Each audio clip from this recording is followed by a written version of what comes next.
Sing it now. And my soul got to move. Yeah. My soul got to move. Turn up for my Y'all singing them new songs. I remember that Brother Collins used to sing songs like I love the Lord. All right. Everybody cry. Yeah. That's your son. That's your son.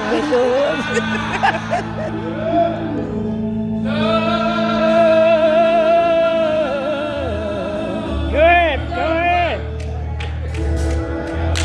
The Lord,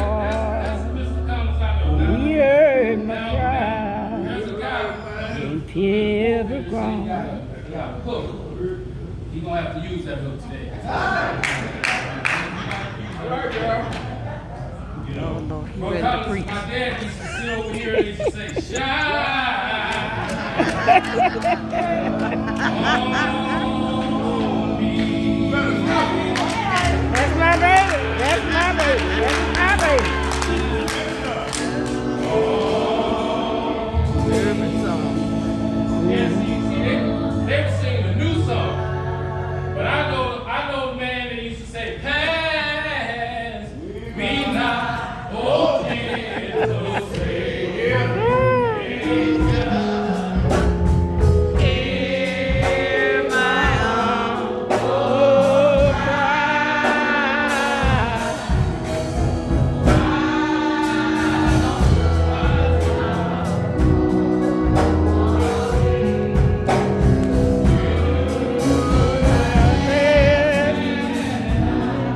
pass this man by.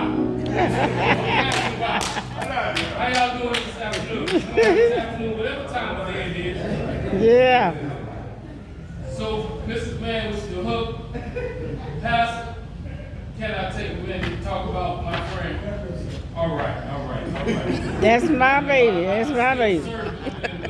That's my baby. Positional authority and the hierarchy of things, but right now I have a positional authority. Because I got the mic.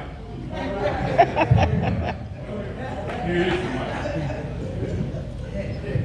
So, today is the day, the last time I and we will see Mr. Collins with our physical eyes. But we will forever be in he will forever be in our memories. Therefore, I just want to take you down on a little memory trip. I want to talk to you today about my friend. Yes, my friend. My uncle. My neighbor.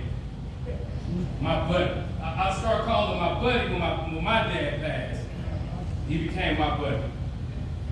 Jewel Collins II. See, y'all seen Junior, y'all probably was looking over at thinking about baby Jewel, but he was Junior. But before I tell you about my friend, I just want to take you guys down a little trip real quick. Because everyone is going to pass this way. But as we pass this way, I want you to think about this for a moment. Imagine you on your dying bed.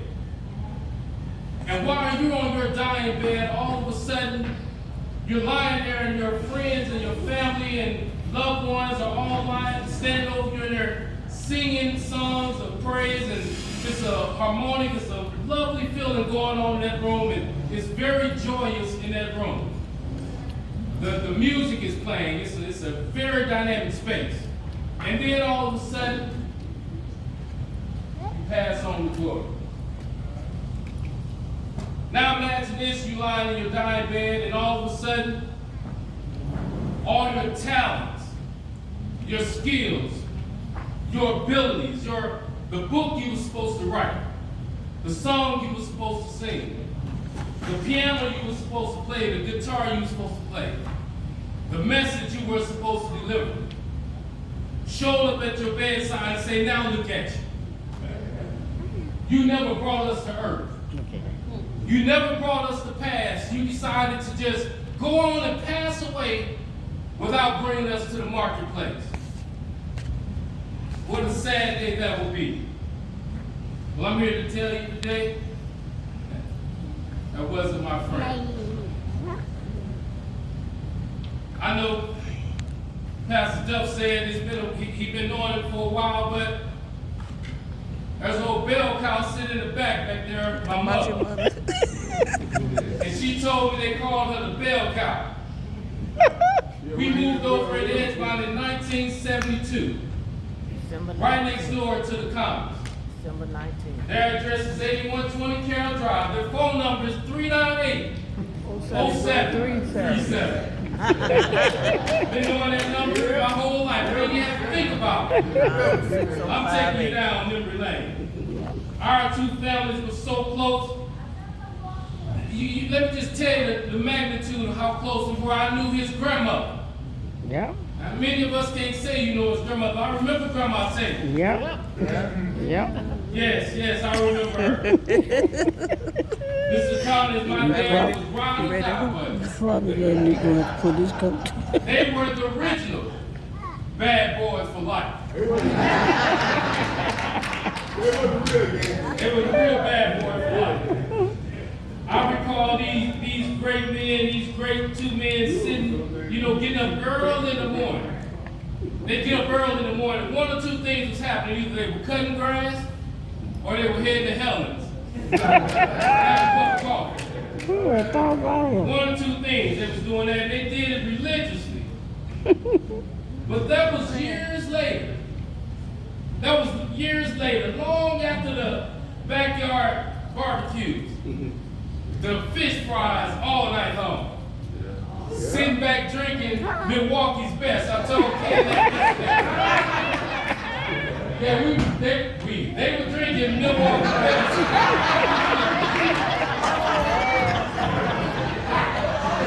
They were drinking Milwaukee's best, and I didn't even know Milwaukee was a city. Didn't even know it was a city. Mr. Collins had so many beer cans and cans sitting in his garage on that right-hand side, it could fill up a room. I'm talking about my butt. I would watch as a kid how this great man, Mr. Collins, he never missed a day of work. Never missed a day of work. He would come by, we would get ready, as he was getting ready, preparing to go to work, Mr. Collins would put a pistol in his briefcase. Yes, he did. Yes, he did. He put a pistol in his briefcase. And when he put that pistol in his briefcase, he'd lock it down and do those two little locks, and he'd spin the combination. So we wouldn't be able to get in there and know what to get to that pistol. Now I heard him use that pistol one day. But that one day he used it was because me, Jewett, Robbie, and DM was playing on that front porch. And a ball broke the window. And when the ball broke the window, he said, "Dadgummit, give me that ball." He took that ball and went over there by the fence and he took his pistol out and shot that ball. Yeah.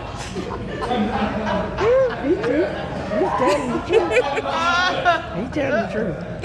The students didn't know how close they were to being shot. I never saw Miss Beverly want for anything. Nope. Mr. Collins was the epitome of on your way home, stop and pick up something. That was long before you could have text messages, Instagram, Twitter, and all that. Email. He knew he was already in sync. Mr. Collins was that guy. He'd come in with his briefcase in one hand and a plastic bag in the other hand. He either had some bread, eggs, or a 5-pound bag of potatoes. Yes, he did. Then he followed old bell cow over to the church. He followed her over to the church. And this is where most of you get to know when he transitioned from Mr. Collins to Brother Collins. Yes, he was a tall, light-skinned, handsome gentleman that would sit over on the right-hand side over here or to the left over here, and he would stand up and he could pray. That man could pray. He prayed with a boisterous voice, a loud voice, to the fact that heaven would wake up. He would talk about at home sometime how don't pull me in, I'm coming home, as they say. he would come on and he would talk about how he used to see the devil. And how he would wrestle with the devil. As Sister Hooper said, Revelation was his book of choice. But now, as I've gotten older, I began to realize why the devil was chasing my friend. Because that loud voice, you couldn't talk this loud and not have a friend in Jesus. So the devil knew that he was getting close to the man that he used to be next to. It was Brother Collins. So the devil was getting jealous. He knew he was displaced. Mr. Collins was the night Sunday school teacher. Yes, you wouldn't come to night Sunday school if you knew Brother Collins was not going to break down the lesson. See, they used to say, break the lesson down, who's going to break it down? Brother Collins, nobody wasn't going to come up because they knew Brother Collins was going to break that thing down. He would break it down. All right, all right. All right, I'm wrapping Come on up. down. I know when you start saying that. I'm on. Mr. Collins would drive Miss Beverly from Chicago to Memphis to Mississippi. He would be so engulfed in the Gibson family that I thought he didn't even have his own fraternal family. Up until I met his brother Bobby and I realized he do got a family. In his later life, later years, Mr. Collins became a staple at McDonald's. Right up the street here. When my dad died, I remember him telling me that was my friend. These two bad boys were separated, and I could see how that affected my friend's life. He then became shattered in old age, sickness, pain, and the tire of running such a long race. He laid down the other night, and when he laid down, he went to connect with his partner, his buddy, his road dog. He met up with his bride again, and he looked over at her sister, Miss June, and he said, hey, how you doing? Then he reached over there, and he saw old Reverend Matthews and Sister Matthews sitting over there. All right. He said, Sister Thomas, I remember when you used to sing them old hymns. He remembered all that. He looked at Reverend Clinton, who went on a long time ago. I'll close with this. One time, Mr. Collins, I was getting a whoop before I was getting my butt tore off. You don't act like you don't hear me now. We was in the church when they acted up, and we got home, and my mom told me, beat your butt when you get home. Leash you up. And we got home, and my mother told me, stand up in the bed. I stood up in the bed, and she said, take your clothes off, I'm about to get you. I'm like, well, this is going to be serious. And she I took my clothes off, and my mother came up on that bed with me side by side, squared me off, and was carrying my butt up. Next thing I know, I heard this at the door. Leisha answered the door. My mother stopped. Like, and all of a sudden, I heard somebody say these words.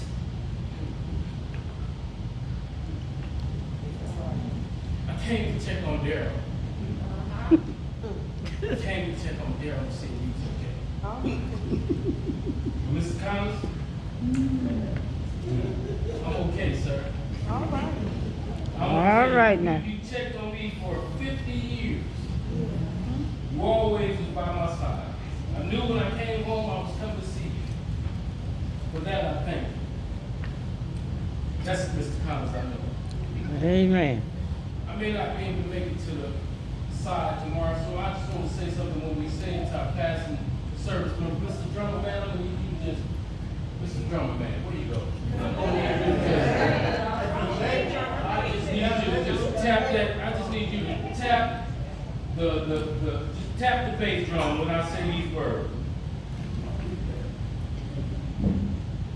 For many years, while some of you were sleeping, I'll tell you when. For many years, while some of you were sleeping in your beds at night, Mr. Collins stood to watch. Hit it. When I say watch, you hit it.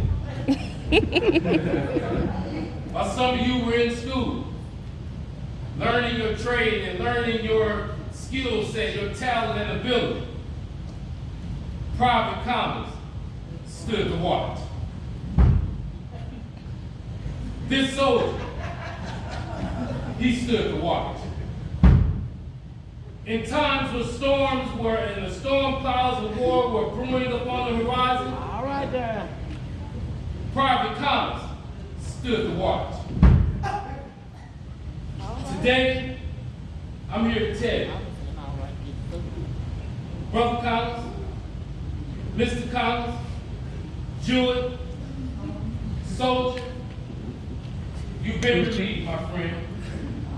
I and we got to watch.